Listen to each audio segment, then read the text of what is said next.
We have been formally introduced. I cannot wait to see something. I know it's pretty colorful, but that's just so everyone knows we're good. The new Supergirl TV spots just did something very important for this movie. They stopped treating Kara Zor-El like a cool extension of Superman's world and started treating her like the emotional center of her own myth. And honestly, that is exactly how this should work. What makes these spots interesting is not just the new footage itself. It is what the footage reveals about structure. We are clearly getting flashbacks to Kara's rival on Earth, and that changes the emotional temperature of the movie in a big way. Suddenly, Supergirl does not just look like a cosmic adventure with a familiar logo attached to it. It looks like a film that actually wants to build Kara's emotional history from the ground up. We are seeing her pod. We are seeing her in a space suit. We are seeing Clark greet her. We are hearing him explain things about the costume, the powers, and even what it means to be seen as a symbol. Those are not random fan service moments. They are foundational moments. They tell me the movie understands that if the audience is going to fully invest in Kara, then they need to feel the gap between who she was when she arrived and who she is becoming now. That is the kind of character framing this film absolutely needs. Because Supergirl has always been a slightly trickier character to get right on screen than people admit. Superman is the clean myth. He lands, he grows, he learns, he becomes hope. Kara is messier. Kara often carries more visible pain, more displacement, more anger, and more tension between where she came from and the world she is asked to protect. That is why one of the most interesting lines in these new spots matters so much. Kara says, "He sees the good in everyone. I see the truth."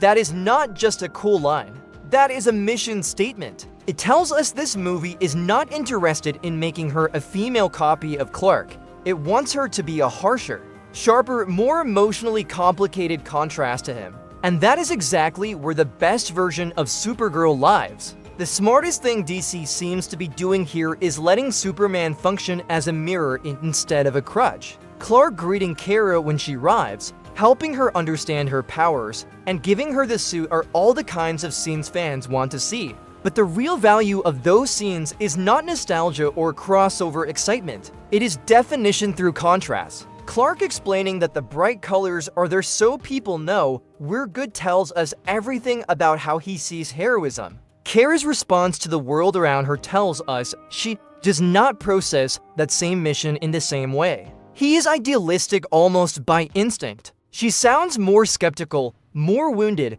and maybe more honest in a way that could make her dangerous and compelling at the same time. That is a fantastic foundation for a movie. It also tells me these TV spots are finally starting to sell the emotional argument of Supergirl instead of just the visual one. For weeks, the movie has carried curiosity mostly on concept, casting, and James Gunn-era DC momentum. But now the marketing is getting more specific. It is showing us that Kara's story may be rooted in mentorship, family, adjustment, and identity, not just spectacle. That matters because audiences do not fall in love with superhero movies just because the costumes look good.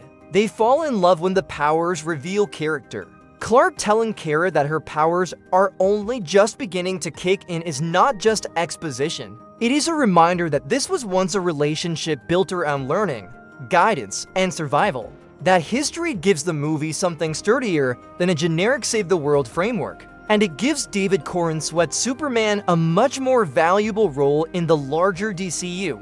Because let's be real, one of the easiest mistakes DC could make right now would be overusing Superman too early just because audiences like him. These spots suggest the studio may be avoiding that trap. Clark feels present, but he does not feel invasive. Important, but not overpowering. If anything, his presence seems designed to deepen our understanding of Kara instead of stealing her movie. That is a very healthy sign for the universe they are trying to build. It suggests to DC you may actually understand how to use shared continuity properly. Not every crossover needs to hijack a story.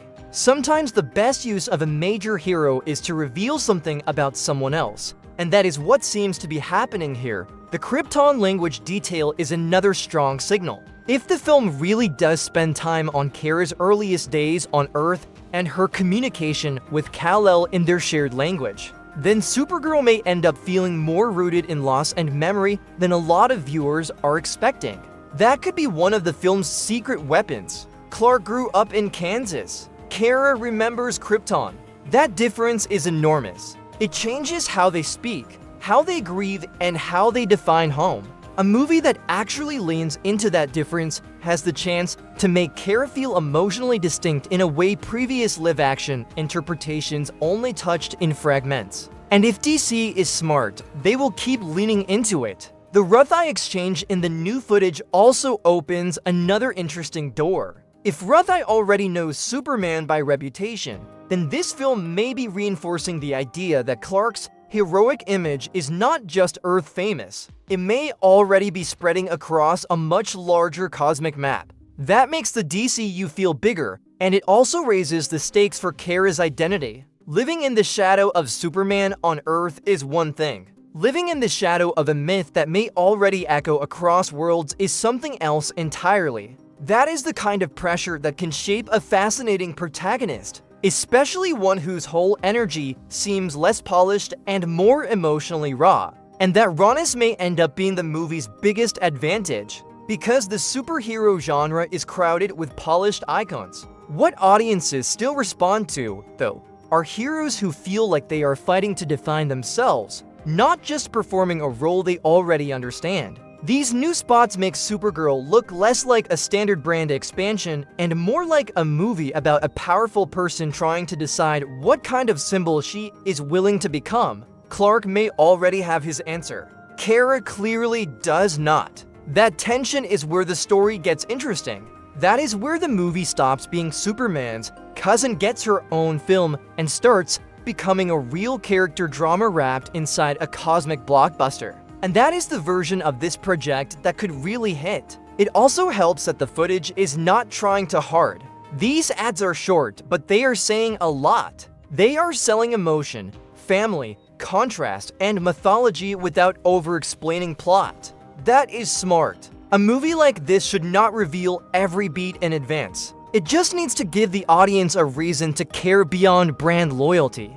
These new spots do that. They make me want to see not just what Kara does, but who she becomes after all the things Clark could teach her stop being enough. That is where a great Supergirl movie lives. Supergirl hits theaters on June 26, 2026, and with these new TV spots, the movie finally feels like it is stepping into its real identity. Not as a Superman side story, not as a DC placeholder between bigger events,